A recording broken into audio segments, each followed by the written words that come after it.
نماز کی طرف بلانا، اللہ کے حکم کی طرف ہی بلانا ہے۔ وَعَمِلَ صَالِحًا، اور اچھے کام خود بھی کرے، اللہ کی طرف دعوت بھی دے اور خود بھی اچھے کام کرے۔ وَقَالَ إِنَّنِي مِنَ الْمُسْلِمِينَ، اور یہ کہنے لگے کہ میں فرما برداروں میں سے ہوں، یعنی میں اللہ کی طرف بلاتا بھی ہوں اور میں اللہ کی مانتا بھی ہوں۔ ایسے انسان کی بات سے بہتر کس کی بات ہو سکتی ہے؟ سورہ فصلت کی اس آیت کے تحت میں علماء نے لکھا ہے، جہاں دین کے کسی کام کی طرف، نماز کی طرف، روزے کی طرف، زکوٰۃ، حج کی طرف، نیک کاموں کی طرف دعوت دینا عبادت ہے، وہیں سب سے بڑی عبادت کسی مؤذن کا اذان کے لیے بندوں کو بلانا، یہ سب سے بڑی عبادت ہے۔ سب سے بڑا داعی پوری دنیا کا وہ مؤذن ہے، سب سے بڑا داعی پوری دنیا کا وہ مؤذن ہے۔ گھر گھر جا کر دین کی دعوت دینے والے احباب بھی داعی ہیں، ان سب سے بڑا داعی مؤذن ہے جو 5 وقت روزانہ اللہ کے حکم پر سنت کے مطابق اذان دے رہا ہے اور پورے بندوں کو، داعیوں کو بھی بلا رہا ہے مسجد آنے کے لیے، نافرمانوں کو بھی بلا رہا ہے، شرابیوں کو بھی بلا رہا ہے۔ اس کی دعوت دعوت تامہ ہے، اس کی دعوت دعوت عامہ ہے، سب کے لیے ہے دعوت اور مکمل دعوت ہے۔ اس میں شہادتین بھی ہے، اللہ اور اس کے رسول کی گواہی بھی ہے، نماز کی طرف بھی دعوت ہے، توحید کی بھی دعوت ہے، رسالت کی بھی دعوت ہے۔ ان سب چیزوں کی طرف یہ داعی ہے جو مؤذن اذان کے ذریعے سے داعی بن رہا ہے۔ حدیث میں اللہ کے نبی علیہ السلام فرماتے ہیں، ان اللہ و ملائکتہ یصلون علی الصف المقدم، اللہ اور اس کے فرشتے پہلی صف میں نماز پڑھنے والوں پر سلام بھیجتے ہیں، پہلی صف میں نماز پڑھنے والوں پر رحمت نازل کرتے ہیں، اللہ بھی اور اللہ کے فرشتے بھی۔ والمؤذن، اور اذان دینے والے پر اللہ اور اس کے فرشتے رحمت نازل کرتے ہیں۔ یغفر لہ بمد صوتہ، مؤذن کی اللہ مغفرت فرما دیں گے جہاں تک اس کی آواز پہنچتی ہے، مائک کے ذریعے سے جہاں تک اس کی آواز پہنچے گی گویا اتنے گناہ اللہ اس کے معاف فرما دیتے ہیں۔ وَيُصَدِّقُهُ مَنْ سَمِعَهُ مِنْ رَطْبٍ وَيَابِسٍ وَلَهُ مِثْلُ أَجْرُ مَنْ صَلَّى مَعَهُ، اس کی اذان اگر کوئی درخت سنے گا، کوئی پہاڑ سنے گا، کوئی چٹان سنے گا، وہ سب لوگ کل قیامت کے دن مؤذن کی گواہی دیں گے کہ ہاں یہ مسجد کی اذان دیتا تھا، یہ نیک بندہ تھا۔ انسان، جنات، درخت، چٹان، پتھر سب مؤذن کی اذان کی گواہی دیں گے، حتیٰ کہ آپ علیہ السلام فرماتے ہیں مؤذن کی اذان سن کر جو لوگ نماز پڑھنے کے لیے آتے ہیں انہیں اپنی نماز کا ثواب ملے گا، مؤذن کو سب نمازیوں کا ثواب ملے گا۔ کتنا بڑا مقام ہے اذان دینے والے کا۔ یہاں پر جو لوگ اپنے آپ کو شریف سمجھتے ہیں ان شریف زادوں کو یہ سمجھ لینا چاہیے، پیسے لے کے اذان دے رہے ہیں کیا ثواب ملے گا، پیسے لے کے اذان دے رہے ہیں کیا ثواب ملے گا۔ اگر یہی سوال ہے پیسے لے کے حج عمرے پہ ٹریولز والے لے جا رہے ہیں تو ہم ان کو حج پہ لے جانے پہ کیا ثواب ملے گا، پیسے لے کر قرآن شریف بیچا جا رہا ہے تو قرآن بیچنے پر کیا ثواب ملے گا، پیسے لے کر مسجد کے کنسٹرکشن کے لیے سیمنٹ، اینٹ، گارا، مٹی، چونا، فیان، قالین یہ سب چیزیں مفت میں دینے کے لیے کسی کے والد محترم بازار میں بیٹھے ہوئے نہیں ہیں، سب پیسے لے کر ہی دیتے ہیں، تو ان کو یہ سب لگانے پر کیا ثواب ملے گا۔ جس طرح دین کے دوسرے کاموں پر پیسہ خرچ ہوتا ہے ثواب بھی ملتا ہے، اسی طرح مؤذن کو ثواب بھی ملتا ہے، اسے اجر بھی ملتا ہے۔ بالکل اسی طرح مؤذن اور امام کا مقام ہے، جیسے حضرت موسیٰ علیہ السلام چھوٹے بچے تھے، دودھ نہیں پی رہے تھے، فرعون کے محل میں تھے، حضرت آسیہ انہیں دودھ پلانا چاہ رہی تھیں تو بعد میں دودھ پلانے والی کی تلاش کی گئی، حضرت موسیٰ علیہ السلام کی ماں ہی کا دودھ پینے کے لیے حضرت موسیٰ راضی ہوئے، حضرت موسیٰ علیہ السلام کی والدہ دودھ بھی پلا رہی تھی اور فرعون کے دربار سے انہیں سیلری بھی مل رہی تھی، جیسے حضرت موسیٰ کی والدہ کو دودھ پلانے کا ثواب بھی ملا اور فرعون کے دربار سے سیلری بھی ملی، ویسے ہی مؤذن اور امام کو ثواب بھی ملتا ہے، سیلری بھی ملتی ہے۔ ہر جگہ مفت میں کام کرنے والا ہی مخلص نہیں ہوتا ہے، ہر جگہ اب اپنا جان اپنا مال اچھی چیز ہے، لیکن اس سے یہ الزام نہیں دیا جا سکتا کہ پیسہ لے کر کرنے والے یہ مخلص نہیں ہو سکتے ہیں۔ اگر یہ مخلص نہیں ہو سکتے تو پھر دنیا کا کوئی نیک کام کرنے والا مخلص نہیں ہو سکتا ہے۔ اس واسطے اخلاص دل کا عمل ہے، اخلاص نیت سے تعلق رکھتا ہے، اخلاص پیسے سے تعلق نہیں رکھتا ہے۔ تو کسی کی سیلری لینے نہ لینے پر اس کی نیت پر حملہ نہیں کیا جا سکتا۔ تو کیا یہ گارنٹی دے سکتا ہے کوئی آدمی کہ بغیر پیسے کے جو نیک کام کر رہا ہے وہ مخلص ہے؟ پھر تو حدیث میں جو جہاد میں جا رہا تھا وہ کون سے پیسے لے کے جہاد میں جا رہا تھا؟ وہ اللہ کی خاطر ہی تو جان شہید کر رہا تھا، پھر مجاہد کو جہنم میں ڈالنے کی بات کیوں آئی؟ وہ تو پیسے نہیں لیا ہے، نیت اندر سے خراب ہو گئی ہے، چاہے پیسہ لو یا نہ لو، پیسہ لینے کا تعلق نیت سے نہیں ہے۔ اس لیے مؤذن کو جو اذان کا ثواب ملتا ہے، امام کو جو امامت کا ثواب ملتا ہے، سیلری ملنے نہ ملنے پر کوئی فرق نہیں پڑتا ہے۔ دوسری حدیث میں اللہ کے نبی علیہ السلام فرماتے ہیں المؤذنون اطول الناس عناقا یوم القیامہ، اذان دینے والے لوگوں کی کل قیامت کے دن گردنیں بہت اونچی ہوں گی۔ کیوں گردنیں اونچی ہوں گی؟ مسلم شریف کی حدیث ہے۔ پہلی وجہ یہ ہے کہ اللہ تعالیٰ حشر کے میدان میں پورے انسانوں کو جمع کریں گے، پورے انسانوں میں جس کو بڑا بنا کر دکھانا چاہتے ہیں، اللہ تعالیٰ ان مؤذنوں کو بڑا بنا کر دکھانے کے لیے، ممتاز دکھانے کے لیے، سب میں الگ دکھانے، ورائٹی طور پر دکھانے کے لیے ان کی گردنیں اونچی کر دیں گی تاکہ سب سے یہ لوگ ممتاز بن کر دکھیں۔ دوسری وجہ یہ ہے جب مؤذن اذان دیتا ہے اس کی اذان پر ہزاروں نیکیاں حدیث میں اللہ کے نبی نے فرمائی ہیں۔ حشر کے میدان میں ہر بندے کو اپنے اعمال کی فکر پڑی ہوگی، نیکیوں اور گناہوں کے حساب کتاب کا غم کھا رہا ہوگا۔ مؤذن کو اللہ اتنا سکون دیں گے، وہ گردن اونچی کر کر کے دیکھ رہا ہوگا میرا ثواب کہاں ہے، میری نیکیاں کہاں ہے۔ یہ بتانے کے لیے اللہ کے نبی نے فرمایا کہ مؤذن کی گردن اونچی ہوگی کیونکہ وہ اس کی نیکیاں دیکھنے کی فکر میں رہے گا، عذاب کا اسے کوئی خوف نہیں رہے گا۔ یہ کتنا بڑا انعام ہے حشر کے میدان میں آدمی کو سکون مل جانا۔ تیسری وجہ علماء نے لکھی ہے جو بندہ غلط کام کرتا ہے دل میں ڈرتے رہتا ہے، شرمندہ رہتا ہے، سر جھکا کے چلتا ہے، چہرہ نہیں دکھاتا کیونکہ وہ کرائم کیا ہوا ہے، اور جو کرائم نہیں کرتا ہے وہ نڈر رہتا ہے، سینہ تان کے رہتا ہے، سر اٹھا کے رہتا ہے۔ مؤذن کل قیامت کے دن اپنے کسی عمل سے شرمندہ نہیں ہوگا، وہ ٹھاٹ سے رہے گا اور سر اٹھا کر رہے گا، اور دوسرے لوگ شرمندہ رہیں گے اپنی حرکتوں کی وجہ سے جو اسے تکلیف پہنچائے اور ستائے ہیں۔ یعنی سماج میں سود خور بھی مؤذن کو ڈانٹے گا، شرابی بھی مؤذن کو ڈانٹے گا، جواری بھی مؤذن کو ڈانٹے گا، جوڑا جہیز کھانے والا حرام خور بھی مؤذن کو ڈانٹے گا۔ جو امام اور مؤذن کو کھلواڑ بنا لیتے ہیں کل گردنیں جھکی ہوئی ہوں گی، اور یہ مؤذن ہوگا بڑے ٹھاٹ سے گردن اٹھا کر رہے گا۔ چوتھی وجہ علماء نے لکھی ہے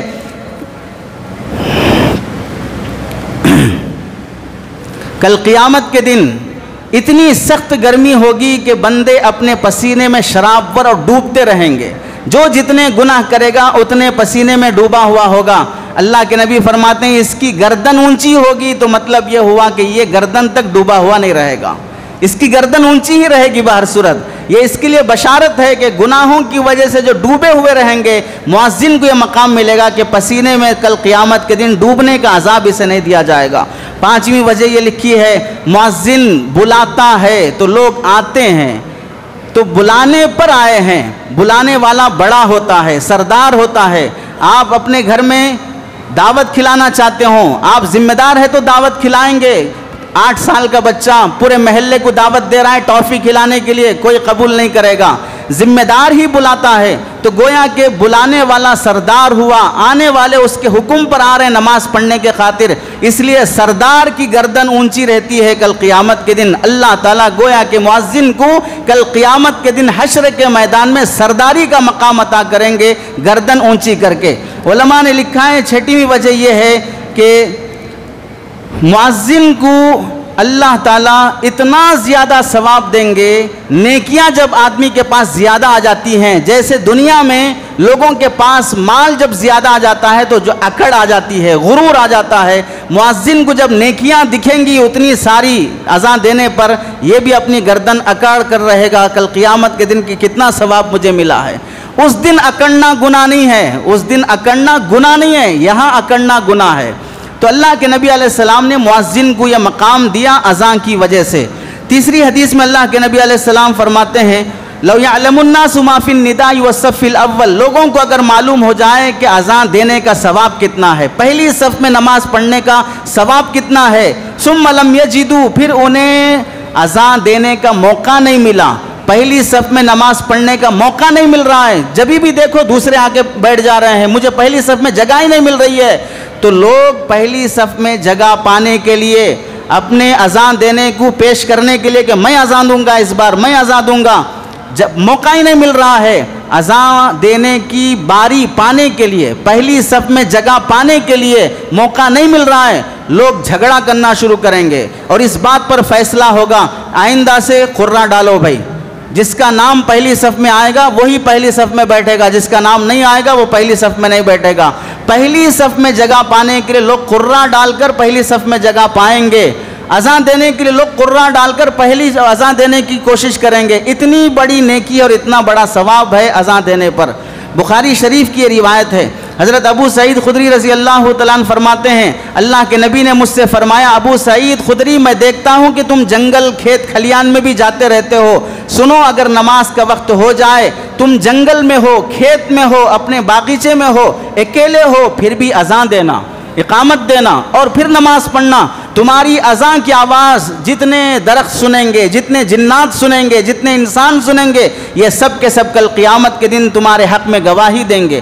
آج بتائیے کتنے مسلمان ہیں فارم ہاؤس جاتے ہیں، سنڈے آنے پر مہینے میں ایک بار آؤٹنگ کے لیے جاتے ہیں، نماز غارت کر دیتے ہیں، اذان دے کے نماز پڑھنا تو دور کی بات ہے، مال آیا شریعت کا حکم ٹوٹ گیا، عہدے ملے شریعت کا ستیاناش کر دیا گیا، اور اللہ کے نبی کی تعلیم ہے کسان کو بھی یہ حکم ہے کہ جنگل میں بھی اذان دے کے نماز پڑھو۔ آپ بتائیے کرونا وائرس میں کتنے شریف زادے تھے جو کرونا کی وجہ سے نماز کو مسجد نہیں آ سکے، قانون کی وجہ سے اپنے گھر میں اپنی فیملی کو لے کر اذان دے کر انہوں نے نماز پڑھی ہو، نمازیں غارت کر دیے، جبکہ گھر میں فل ٹائم تھا، نہ جاب تھی، نہ نوکری تھی، نہ کوئی بزنس تھا، خالی گھنٹے انٹرنیٹ پر اتنا فالتو دیکھا گیا۔ کرونا کے دنوں میں جتنا نیٹ یوز ہوا ہے پوری تاریخ میں اتنا انٹرنیٹ کبھی یوز نہیں کیا گیا ہے۔ سب سے زیادہ بے حیائی کرونا وائرس میں ہوئی، گھروں میں بیٹھ کر لوگ عیاشی کے مناظر دیکھ رہے تھے، گندی فلمیں دیکھ کر اپنا وقت ضائع کر رہے تھے، اذان دینا تو دور کی بات، نماز اس کی بھی توفیق نصیب نہیں ہوئی ہے۔ اللہ کے نبی فرماتے ہیں ثلاثۃ علی کسبان المسک یوم القیامہ، کل قیامت کے دن اللہ تعالیٰ تین لوگوں کو جنت سے پہلے نور کے اور خوشبو کے ٹیلوں پر بٹھا کر رکھیں گے، تین لوگوں کو یہ مقام ملے گا۔ پہلا آدمی کون ہے؟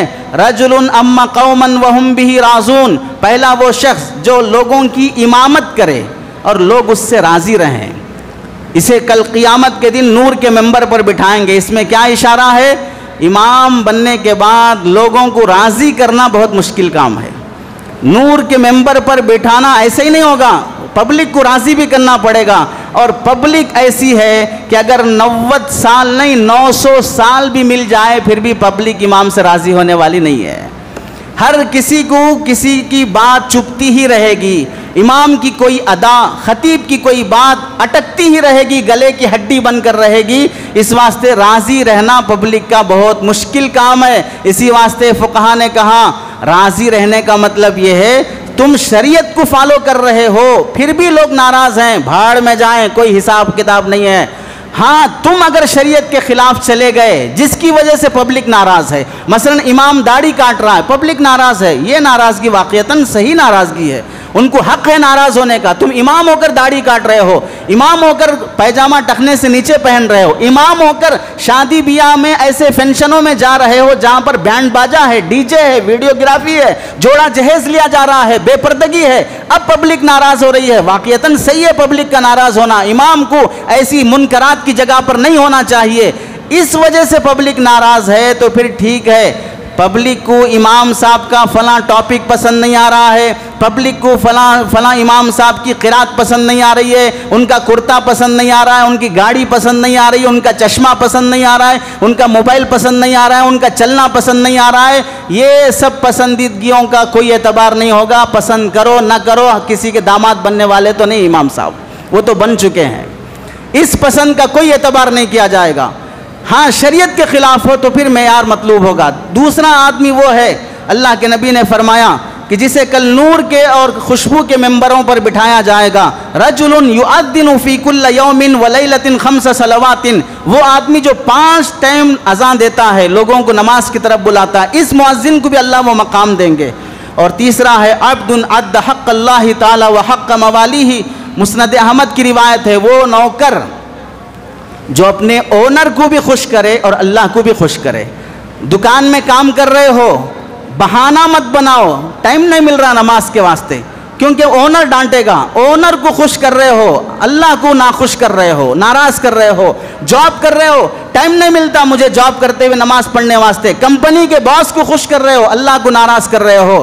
تو جو ملازم ہیں، جاب ہولڈر ہیں، اگر اپنی جاب اور ملازمت کی وجہ سے نماز چھوڑ دیتے ہو، تم انسان کو خوش کر رہے ہو، خدا کو خوش نہیں کر رہے ہو. اگر دونوں کو خوش کرو گے، دونوں کا حق ادا کرو گے، تب اللہ تعالیٰ نور کے ممبر عطا کریں گے قیامت کے دن. اب آپ بتائیں، مؤذن ہو یا امام ہو، مسجدوں کو جو ملتے ہیں کہاں سے ملتے ہیں؟ مؤذن کالج میں پیدا کیے جاتے ہیں، امام صاحب کالج میں پیدا کیے جاتے ہیں، مؤذن بھی مدرسے سے ملتا ہے اور امام بھی مدرسے سے ملتا ہے. افسوس کی بات یہ ہے کہ جو خبیث فطرت کے ہوتے ہیں، جو اچھے لوگ ہیں، بااخلاق ہیں، اچھے مزاج کے ہیں، قدردان ہیں، اپنی عذاب قبر کا، عذاب جہنم کا خوف جن کو ہے، وہ لوگ ایک دوسرے کی عزت کرتے ہیں. خاندانی ہونے کا ثبوت ہے، دوسرے کو عزت دو عزت ملے گی، دوسرے کو چھیڑ چھاڑ کرو گے تو پھر عزت نہیں ملے گی. جو اس طرح کے مزاج والے ہیں، نہ مدرسوں کی کوئی اہمیت ان کے نزدیک، نہ مکتب کی کوئی ویلیو ان کے نزدیک، نہ مؤذن کی کوئی اہمیت، نہ امام کی کوئی اہمیت. مسجد خالی پڑی رہے گی، دھول پڑتی رہے گی، ہم مکتب چلا لیں گے، نہیں اجازت نہیں، کوئی مکتب نہیں چلنا یہاں پر. ہم مدرسہ چلا لیں گے، نہیں کوئی مدرسہ نہیں چلنا یہاں پر. نماز ہو گئی، تالا ڈال کے نکل جاؤ، مؤذن بھی جلد باز، کمیٹی بھی جلد باز، سب جلد باز. آنے کے بعد ہندو دھرم کے لوگ اپنی مندروں کے سامنے، مندر کی گیٹ کے کنارے ایک نل رکھتے ہیں کہ آنے جانے والے مسافر کبھی پانی کی پیاس لگے، گو ماتا کو اپنی ماتا مانتے ہیں تو وہ پانی پینے آئے تو ان مسافروں کو، ان پیاسوں کو پانی ملے. مندر کے باہر ایک نل رکھا گیا تاکہ پیاسوں کو پانی پلایا جائے. اور افسوس سے کہنا پڑتا ہے مسجد کے باہر کوئی نل نہیں لگایا جاتا، مسجد سے کسی پانی پینے والے کو پانی نہیں دیا جاتا. وہ لوگ مندر میں خیر کا کام کر رہے ہیں اور ہم مسجدوں سے ویران کر رہے ہیں. اور پھر کیا مسجدوں پر حملے نہیں ہوں گے؟ مسجدوں کو ڈھایا نہیں جائے گا؟ مسجدوں سے اگر کوئی نل کا پانی اوقاف کا ایسا شروع سے بنا لیا جاتا ہے کہ یہ مسجد کی خاطر بھی ہے اور یہ پبلک کی خاطر بھی ہے، اس نیت سے شروع سے اگر ایسا نظام بنایا جاتا تو جو لوگ ہمارا پانی پیتے ہوں کیا وہ ہم سے دشمنی کریں گے؟ جو لوگ ہمارے اپنی پیٹ کی پیاس بجھاتے ہوں تو ان کے سینے ہم سے جلیں گے. مسجدوں کے اندر ہونے والا خیر جس سے ہم محدود ہوتے جا رہے ہیں، ان سے محبت کرو، اگر نہیں کر سکتے تو کم از کم نفرت بھی نہ کرو، ورنہ انجام بہت برا ہوگا. اللہ کے نبی علیہ السلام نے ایک موقع سے فرمایا، لا يرد الدعاء ما بین الاذان والاقامہ، اذان اور اقامت کے درمیان جو دعا کی جاتی ہے اللہ اس دعا کو کبھی رد نہیں کرتے ہیں. اذان کے بعد فوراً دعا کی طرف متوجہ ہو جاؤ.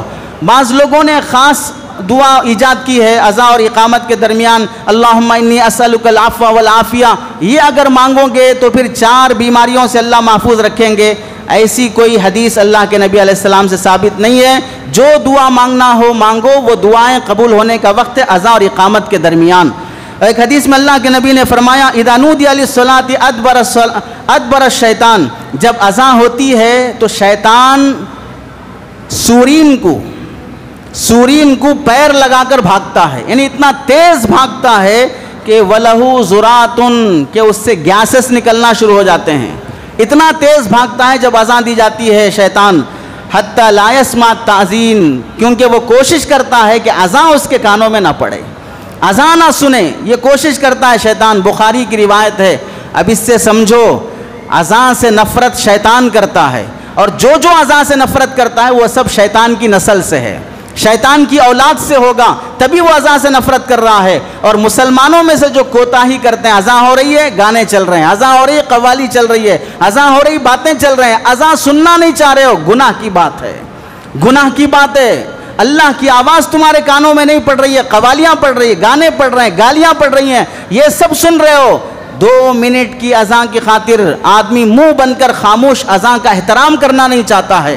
اللہ کے نبی علیہ السلام نے ایک موقع سے فرمایا، جب ایک شخص صحابہ اکرام کے ساتھ اللہ کے نبی علیہ السلام تشریف فرماتے، اچانک آواز آئی دور سے اللہ اکبر کی۔ اللہ کے نبی نے سن کر فرمایا علی الفطرہ، یہ فطرت اسلام پر لگ رہا ہے جو بندہ اللہ اکبر کہہ رہا ہے۔ پھر آواز آئی اشہدو ان لا الہ الا اللہ اشہدو ان محمد رسول اللہ، تو آپ علیہ السلام نے سن کر فرمایا خرج من النار، جہنم سے بری ہو گیا، جنت اس کے لیے واجب ہو گئی۔ صحابہ دوڑے کون کہہ رہا ہے، تو دیکھا کھیت میں کسان اذان کا نماز کا وقت ہو گیا تو اپنی کھیتی باڑی چھوڑ کر کھیت کے منڈیر پہ کھڑے ہو کر اذان دے رہا ہے نماز پڑھنے کے لیے۔ اللہ کے نبی علیہ السلام اس کسان کی جنت کی اور جہنم سے بچنے کی اور بشارت اللہ کے نبی علیہ السلام نے سنائی۔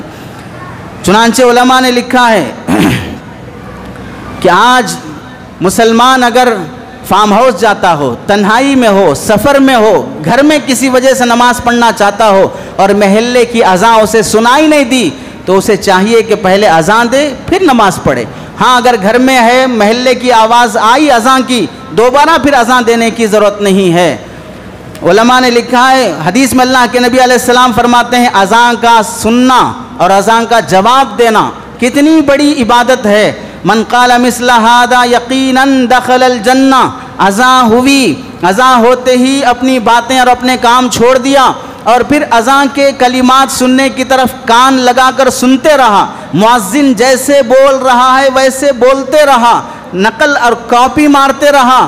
اللہ کے نبی فرماتے ہیں اگر یقین سے یہ کاپی مارے گا دخل الجنہ، جنت میں چلا جائے گا۔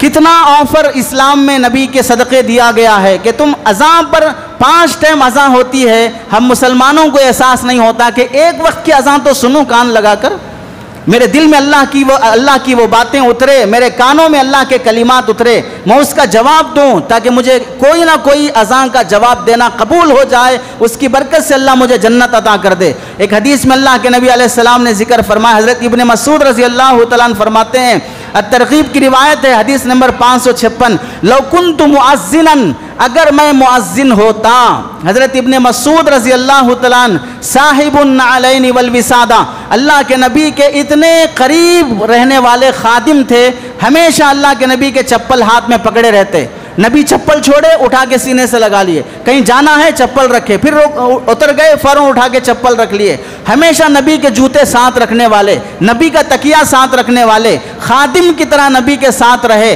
اللہ کے نبی نے ان کے بارے میں فرمایا من ما حدثکم ابن مسعود فصدقوه، ابن مسعود اگر میرے حوالے سے کوئی بات بیان کرے تو اس کی بات کو سچ مان لو۔ وہ ابن مسعود فرماتے ہیں لو کنت مؤذنا، اگر میں مؤذن ہوتا، ما بالیت ان لا احج ولا اعتمر ولا اجاہد، مجھے کوئی پرواہ نہیں ہوتی، مجھے نفل حج کو جانے کا موقع نہیں مل رہا چونکہ اذان کی ذمہ داری ہے، مجھے عمرے کرنے کا موقع نہیں مل رہا، کوئی پریشانی کی بات نہیں، عمرے نہیں کیا تو نہیں کیا، اذان مجھے مل رہی ہے، اور مجھے جہاد میں جانے کا بھی موقع نہیں ملا تو کوئی پرواہ کی بات نہیں، مجھے اذان کی عبادت مل رہی ہے۔ یعنی نفل حج، نفل عمرے اور نفل حج میں جانا، جہاد میں جانا اگر کسی وقت اختیاری ہو، اس موقع پر میں اذان کی نعمت کو سب سے بڑی عبادت سمجھوں گا۔ یہ حج نفل کا بھی بدل ہے، نفل عمروں کا بھی بدل ہے، اور حج میں جہاد میں اختیاری امور کا بھی بدل ہے۔ اتنی بڑی عبادت ہے اذان کی ذمہ داری مل جانا۔ اگر میں دعوت و تبلیغ میں نہیں جا رہا ہوں لیکن پابندی سے مسجد کی اذان دے رہا ہوں، میں بہت نیک کام میں ہوں، دعوت کا کام میں لگا ہوا ہوں، سارے بندوں کو اللہ کی طرف بلا رہا ہوں۔ یہ سب سے بڑا داعی ہے، جسے جہاد سے بھی افضل، جسے حج، نفل حج اور عمرے سے بھی افضل حضرت ابن مسعود رضی اللہ تعالیٰ عنہ فرماتے ہیں۔ حضرت عمر رضی اللہ تعالیٰ عنہ فرماتے ہیں اللہ کے نبی نے ایک موقع پر 3 مرتبہ اللہم اغفر للمؤذنین، اے اللہ مؤذن کی مغفرت فرما۔ یہ جب 3 مرتبہ مؤذن کی مغفرت کی دعا فرمائی تو حضرت عمر نے فرمایا یا رسول اللہ آپ نے ہمارے لیے دعا نہیں فرمائی، مؤذنوں کے لیے دعا فرمائی ہے۔ تو اللہ کے نبی علیہ السلام نے فرمایا اس واسطے کر رہا ہوں کہ ایک موقع ایسا آئے گا کہ مؤذنوں کے ساتھ بہت بدسلوکی کی جائے گی،